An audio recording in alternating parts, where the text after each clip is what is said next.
Hello and welcome to Leaders of Tomorrow, India's only daily television platform for small businesses. Over the past 7 years, we've understood what matters most to you, the entrepreneur. And in year 8, we're taking head on two of your most pressing concerns, that of funding and mentoring. I'm Sunanda Jayaseelan.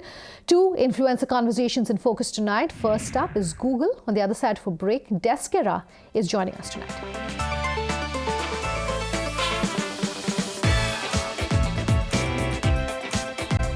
What should small businesses do when it comes to having a presence in the online market? What should they not do? And also, what should they do when it comes to maintaining their presence in an increasingly crowded market? All of that, much more is what I posed to Shalini Girish of Internet Guru, Google. Here's what she had to say and also her advice and her tips for small businesses. Take a listen. Shalini, good having you here on the show, talking about specifically what you're doing as Google. For small businesses, but also talking really about the big picture in terms of bringing more small businesses here in India online. And it's exciting to be able to pick your brains here on the show. Let's start by talking about the vertical that you had, that you call customer solutions, and what exactly that comprises. What is digital marketing for small businesses in India today? Sure. Sunanda, thank you so much for having me here. So the role that I head in Google India, really it's about helping small businesses come online, start their digital journey. But it doesn't only stop with the small businesses starting their journey, but there's also a lot of more mature businesses, so we kind of work with them on a more regular basis to help them get the best out of our ad solutions, right, from end to end. So start of digital journey all the way up to our more complicated or more complex solutions that we have for our more mature businesses. We help them get the best out of that. That's really what the team does. The figures that I was looking at don't look encouraging at all when it comes to just how many small businesses in India have any sort of digital presence. Nearly 70%, reports suggest, don't have anything. Forget having a more complex solution, maybe something that's been customized by Google, but any sort of digital presence. But this report that I was reading is a couple of years old. Have things changed? And how do you really see the market changing? Yeah, I mean, you're right. The report is a few years old, and 70% almost of the market had literally no digital presence or online presence. That journey, in fact, that was one of the reasons why at Google we started a very systematic journey in trying to help these small businesses find their presence online and kind of grow their presence online. We've launched a bunch of programs over a period of time, and we can talk a little bit about those. But like I said, it's a journey. We've just started it, and we are hoping that things will change over a period of time. Some of the programs that we've launched were geared towards. So when we did this, in fact, we ourselves did a research with KPMG, and that resulted in some learnings for us about this ecosystem, right? What were the barriers was the first thing that we tried to learn. Why are these SMBs actually not coming online? The second thing that we wanted to also learn is what are the benefits? Is there any true benefit of coming online? So on the barriers, there were two critical barriers that we found. The first one was that SMBs really don't understand the benefit of coming online. And that's one of the hesitance of, not starting their digital journey. The second barrier is that they find that it's too complicated to come online. It's not an easy journey. So, they feel they're not technologically savvy to come online. I want to take a step back and talk about the larger ecosystem as well, not just perhaps Google's products, and the fact that, say for instance, in the lead up to demonetization or GST, on the lead up to GST particularly, a lot of small businesses that we spoke with on the Leaders of Tomorrow said that I don't have any sort of technology presence, right? Everything is being done offline, and it's going to be a huge cost for me to upgrade my systems, etc. Will you be able to comment on that, to say that that is a much bigger challenge, and then you bring them onto platforms like yourself? Yeah, so I think a lot of businesses today are realizing that technology is important for them, and while the perception is that it is expensive, it does help them run their businesses, much more effectively, Sure. right? So I do see that journey, that they're on, and a lot of businesses are trying to get there. And from our side, I mean, which I can talk to more, with conviction, is that we've tried to help educate them on how they can circumvent the technology barriers, right? And this is not just about educating them on what Google can offer, but more around the ecosystem. So they have a better understanding of what the ecosystem offers, from various players and different aspects of the ecosystem.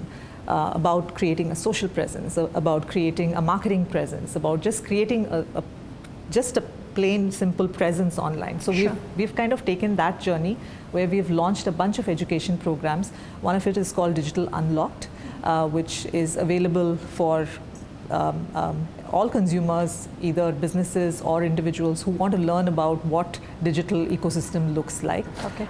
We've also, because India is a mobile first market, we've also launched an education app, which is again completely free, called Primer. And we've seen amazing traction on both. In Digital Unlocked, over 400,000 users have actually, and businesses have engaged with it and learned from it. Primer, which is an app, has almost well over 6 million downloads of that app in a very short period, in just about a few years. And I would presume that you're talking to customers not just in English. India is also a Absolutely. huge vernacular market. How large is that market for you? Yeah, so in fact, the learning programs that I'm talking about, the app is available in English, Hindi, and in Telugu. Okay. And the other solution on the web and mobile is actually available in English and Hindi at this point in time. So that's on the education part, right? But even if you look at Google products at large, most of our products, given that India is a huge language market, most of our products support many, many languages. So Google My Business supports over 9 Indian languages. Products like YouTube, we have Gboard. It ranges from anything between 9 to 13 different Indian languages, Okay. which are supported by all of these products. Okay. You also have a specific program, I understand, for women Yes. entrepreneurs. Is that Yeah. something you can talk about? Sure. One of the, so if you think about Google's mission, right, Yeah. it's all about inclusion. So we want to make sure that the world's information is universally accessible and useful. And women is definitely a demographic where we feel, at least in India, we've seen that there is a divide between male-female presence online, right? So this is an exciting program that we launched a few years ago along with Tata Trusts, and it's called Internet Saathi. Okay. Right? And the goal of this program is to really help women in rural India to come online and to learn and understand the value of the internet, right? Sure.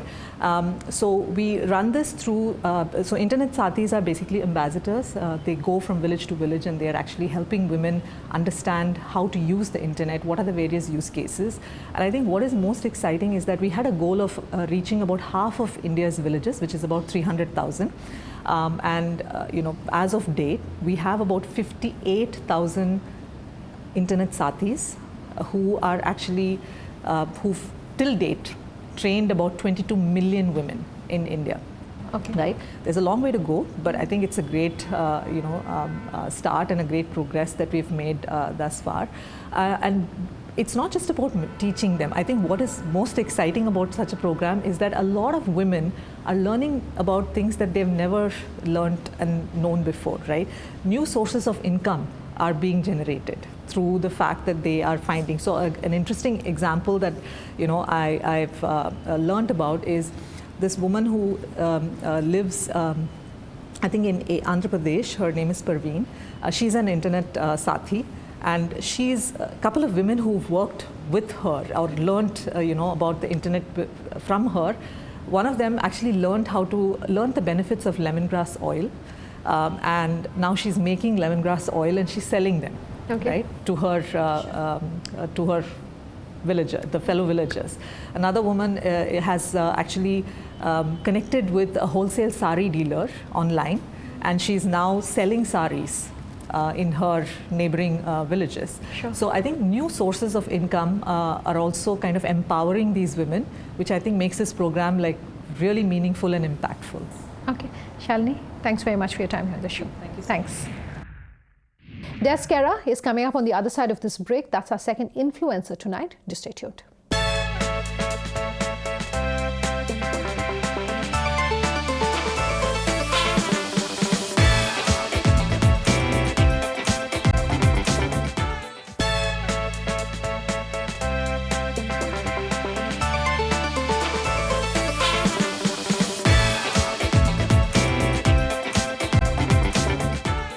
Welcome back with us here on Leaders of Tomorrow. Our second influencer tonight is Deskera.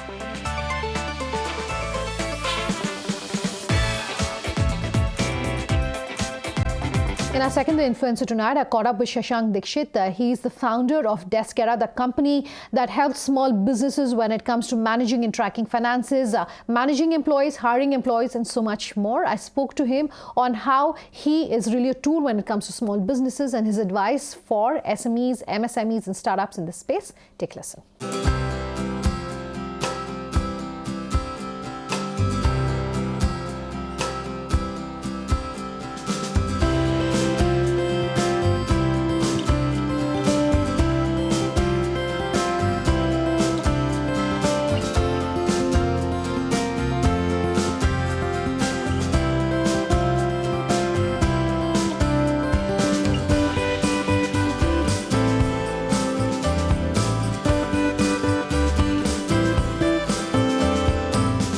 So good to have you here in the studios with us, talking about something which is very crucial for small businesses.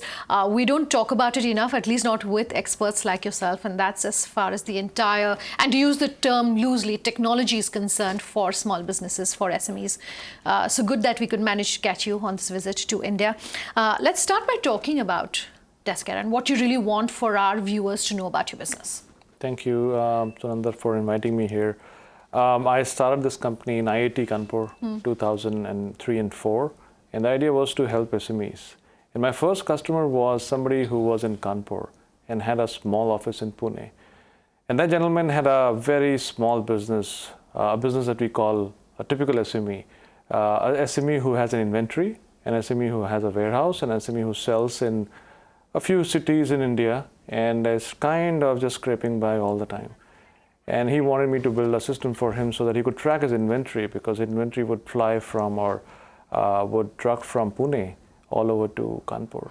And we had to build that on what we now call as cloud. And that helped me understand their problems, challenges. I went to Pune next, and the rest is history. So if you were to use this interview to talk to the 40 million odd SMEs and MSMEs who exist in India right now, what is that one big thing that you see as being a challenge when it comes to them adopting cloud, comes to them adopting technology? I think Indian SMEs have to learn from East, learn from the Chinese SMEs and the Korean SMEs and the Japanese SMEs. And what I see in the East has been, perfected. We have had 4 Asian tigers. We've had Japan. We had China very recently.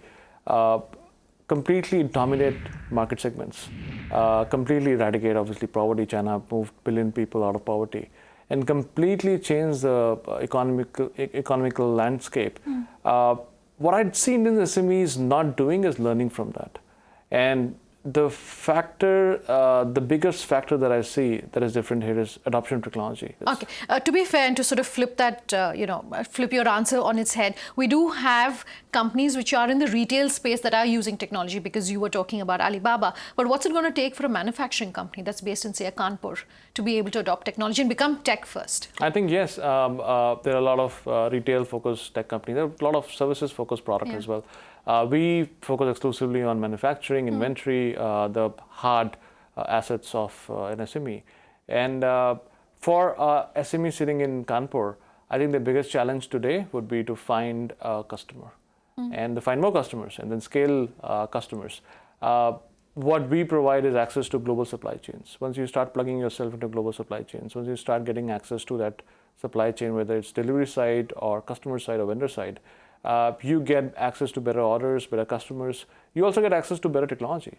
And I think SMEs in Kanpur should look for adopting those technologies, upgrading themselves, and then getting access to better customers.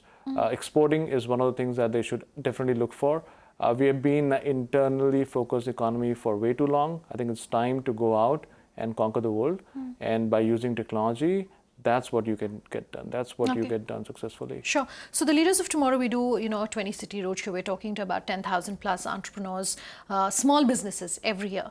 And one thing that we hear from most businesses that are not adopting technology is the question around cost. Do you find that surprising that even today, when we have things like cloud, for instance, that companies are still saying it's too expensive for us to use technology? No, I think that's very valid. That's very valid. Alibaba continues to be very free, in fact. Our platform is, a large part of it is extremely free.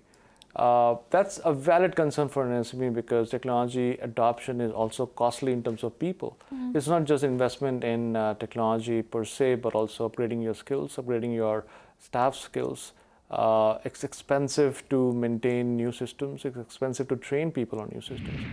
I think that's a very valid cost, but valid reason.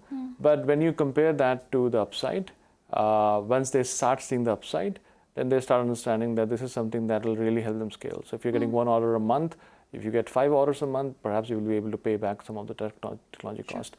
But at the end of the day, the technology adoption has to make sense cost-wise.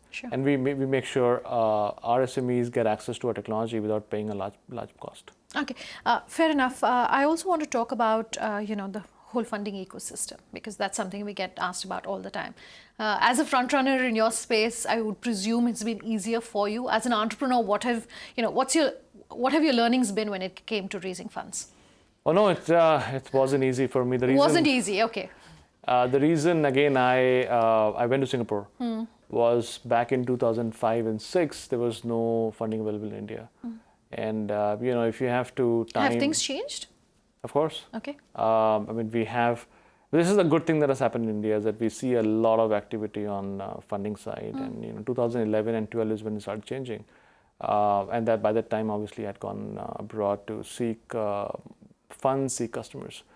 What has changed now is there's a lot of access to capital for an entrepreneur. There's a lot of easy access to ideas and capital, both for investors and entrepreneurs. But what continues to be a challenge is execution. Okay. So I think money obviously is not the solution to every problem. It's a solution to a lot of problems. But for an entrepreneur, they have to get creative and really roll their sleeves up and get solving problems.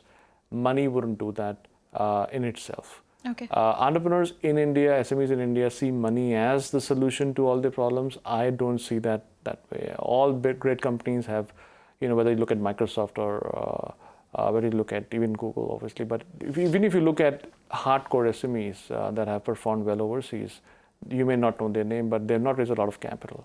So entrepreneurs have to be creative. They have to solve problems. If capital is not available, they should be able to solve problems. That's what we have done. That's what I've done.